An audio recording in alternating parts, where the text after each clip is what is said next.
Yep, that's the real deal. I am actually using the sunlight that comes into my office. Look, don't believe all those YouTubers out there. They're all pretty trash. All right, guys, today we're going to be talking about the Apple Studio Display XDR. Quite frankly, after this video, I'm returning it to the store.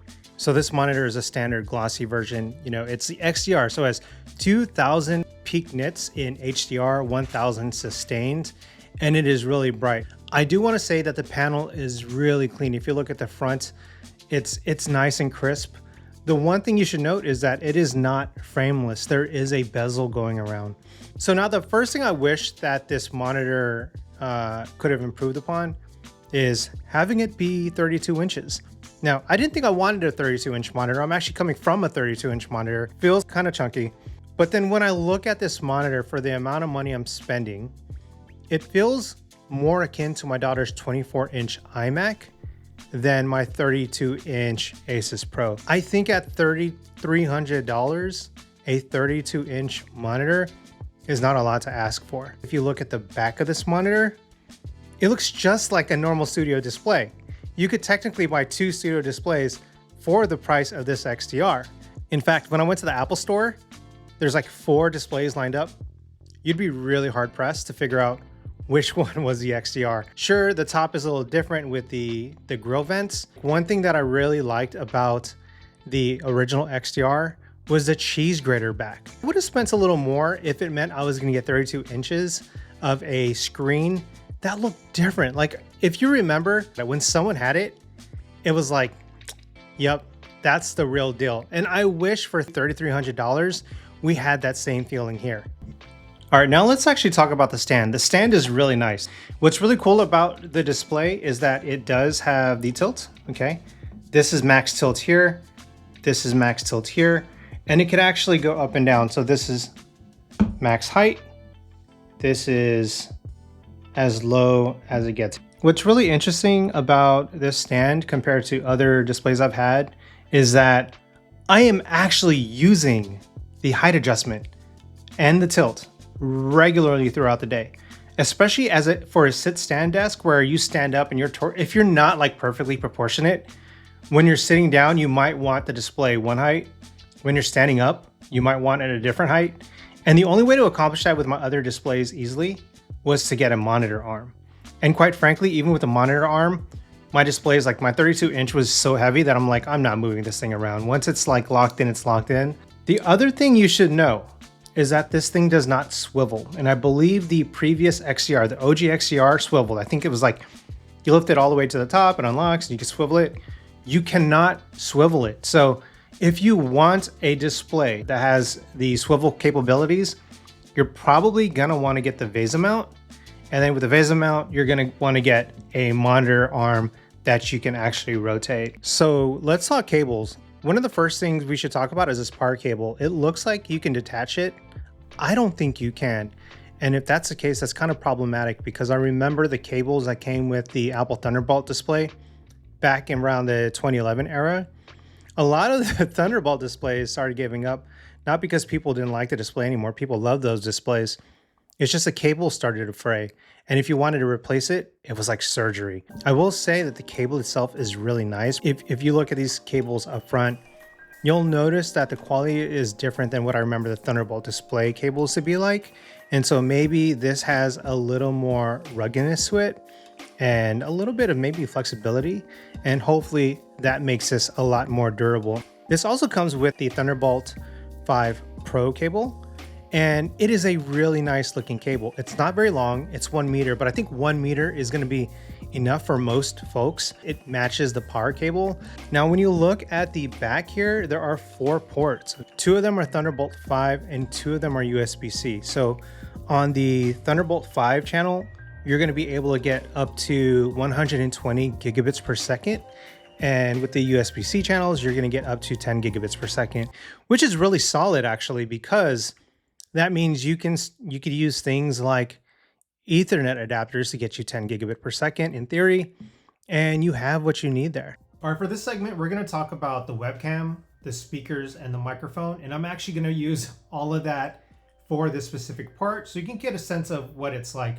So first, let me read what the specs say. The Studio Display XDR has a high fidelity 6-speaker system with force canceling woofers.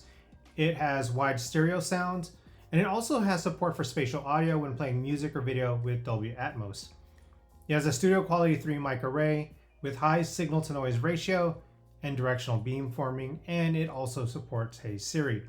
Now, that's the specs. What I feel like is the speakers are good enough that I can get rid of the studio monitors, aka the speakers, off of my desk finally, and I'm actually really excited about that. The display sounds so good that I can just enjoy music here and not necessarily have to play like Sonos off on the side. In terms of the microphone, it gets the job done. I just talk freely, people hear me well enough, and I can hear people in return. Sorry, I'm actually back with a little bit of a rant because you might see this and see the webcam quality is kind of mid. Look, don't believe all those YouTubers out there, okay? There are certainly some webcams are better than others. There's like standard and HD and 4K. What I've learned going through many different webcams, they're all pretty trash.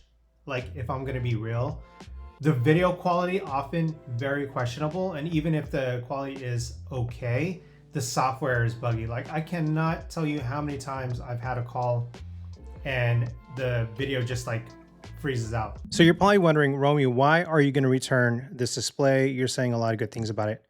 Well, I'm actually going to return it and get me the NanoTexture version. Hear me out.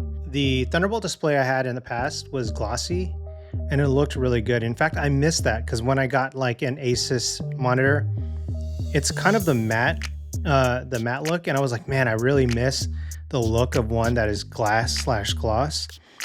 And also, I'm in a controlled environment. In fact, the sunlight that comes into my office comes in from the side, so it's not actually in front of the display. Also, I do have lights in here for when I'm doing, say, YouTube videos, but generally speaking, they're not on and they're not really problematic. The reason why I want to get NanoTexture is because once I went to the Apple Store, I realized something that I didn't expect, which is when you're looking at a monitor straight up, and because this thing has really nice darks and blacks, you could see yourself in a reflection, and once you see it, you can't unsee it. So you see a lot of YouTubers are like, look at me with the flashlight. I mean, that's not realistic, right? I'm like, I'm never going to be flashing a flashlight at it. Look at me when I put on a cob light in the background and then I swivel it up. Like, I'm like, no one uses it that way. But then once you start noticing little things where you like walk into the room and you see it reflecting things, and then you see a NanoTexture version in the wild, you're like, wait a minute, I can choose something different. The other thing, at night, this thing looks so crisp and nice, almost to a fault. Where my eyes started to hurt, I have this feeling that if I get the NanoTexture version at night, it'll be easier on the eyes. And in fact, it'll be easier on my eyes throughout the day. I do recommend getting the standard version if you obviously can't afford the NanoTexture version. It is a couple $100 more, but I will say if you can't swing that, maybe you shouldn't be getting this monitor. Maybe you should just be getting the studio display, because again, at the Apple Store, it was really hard to tell which was which. You would literally have to look at a stand, and maybe once you start using a device that can do, like maybe you're gaming and you notice the 120 hertz, maybe you'll notice a difference. But for someone like me, productivity, the studio display, honestly, probably good enough. The other group of people that might want to just stick with standard is if you're in a controlled environment and color and brightness and all that stuff really does matter to you. Maybe it's medical imaging. Maybe you are a photographer or a videographer and you need to be precise. Maybe you're a colorist. I think all those things, probably glossy is your move. But for a vast majority of us that are just using this for productivity and a little bit of media here and there, I think the NanoTexture is really nice. So that's why I'm returning it. And I'm going to hit end on this. I'm going to start boxing this. Fun fact, when you pick up your box, if you get one of these, you're going to freak out. It feels heavy. It turns out the box itself is over 16 pounds. I hope this helps. If you have any questions, throw them my way, and maybe I'll do another video with the NanoTexture version since you've seen enough of this in Glossy. And then I can talk to you about if I like the NanoTexture move or not. Till then, Peace.